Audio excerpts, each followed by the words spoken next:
এদিকে রাজধানী সহ দেশের বিভিন্ন স্থানে ভোর থেকে শুরু হয়েছে বৃষ্টি। এতে গত কয়েকদিনের ভ্যাপসা গরমে অতিষ্ঠ হয়ে ওঠা জনজীবনে কিছুটা হলেও স্বস্তি মিলেছে। বৃষ্টির পাশাপাশি আকাশে জমেছে কালো মেঘ, যা দিনভর আরও বৃষ্টির আভাস দিচ্ছে। আগামী 24 ঘন্টার মধ্যে দেশের 4 বিভাগে ভারী বৃষ্টির আভাস দিয়েছে আবহাওয়া অধিদপ্তর।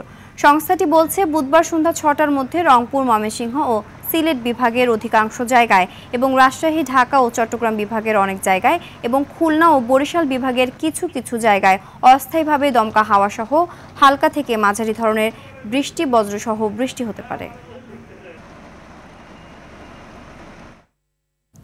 এ বিষয়ে ফার্মগেট এলাকা থেকে আমাদের সাথে যুক্ত হচ্ছেন সহকর্মী নাজমুল হুদা। নাজমুল, ঢাকার আবহাওয়া কেমন দেখছেন? আবহাওয়া অফিসের কোনো বার্তা আছে কিনা আপনার কাছে জানাবেন। সিনথিয়া, আজকে সকাল থেকেই গুড়ি গুড়ি বৃষ্টি হচ্ছে এবং এই বৃষ্টির পর এই মুহূর্তে এখন রাজধানীতে তেমন বৃষ্টি হচ্ছে না, বৃষ্টিটা এই মুহূর্তে নেই। তবে ঠিক আধা ঘন্টা আগেও এখানে গুড়ি গুড়ি বৃষ্টি পড়েছিল এবং এই বৃষ্টি পড়ার কারণে সকালবেলা অফিসগামী যারা যাত্রী রয়েছেন তারা বের হতে পারেনি। তারা এ কারণে 9টার পরই বের হয়েছেন। সেই একসঙ্গে অনেক মানুষ বের হওয়ার যেই চাপ, সেই চাপ কিন্তু সড়কে এসে পড়েছে এবং আমরা দেখছি দীর্ঘ যানজট সৃষ্টি হয়েছে এই মুহূর্তে ফার্মগেট যে সিগন্যালটি রয়েছে সেই সিগন্যালে, এবং ফার্মগেট ছাড়াও বিজয় সরণি এবং এদিকে কারণ বাজার এবং বাংলা মোটর শাহবাগের দিকেও আমরা তীব্র যানজট লক্ষ্য করেছি।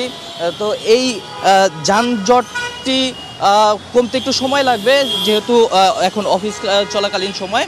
তো বৃষ্টির আবহাওয়া অফিস আমাদেরকে জানিয়েছে যে তাদের দেওয়া পূর্বাভাসে যে রংপুর, সিলেট, ময়মনসিংহে মাঝারি থেকে ভারী ধরনের বৃষ্টি হওয়ার পূর্বাভাস দিয়েছে। এছাড়া বাকি যে বিভাগগুলো রয়েছে ঢাকা সহ রাজশাহী, খুলনা, বরিশাল, এইসব বিভাগগুলোতেও হালকা থেকে দমকা হাওয়া সহ হালকা ধরনের বৃষ্টি হওয়ার পূর্বাভাস দিয়েছে। তবে এই মুহূর্তে ঢাকাতে তেমন গুড়ি গুড়ি বৃষ্টি নেই। তবে আজকে দুপুর 1টা পর্যন্ত যে পূর্বাভাস দেওয়া হয়েছে সেই পূর্বাভাসে বলা হয়েছে যে হালকা ধরনের গুড়ি গুড়ি বৃষ্টি পড়তে পারে, যেটা মৌসুমি বায়ু সক্রিয়তার কারণেই এই গুড়ি গুড়ি বৃষ্টি।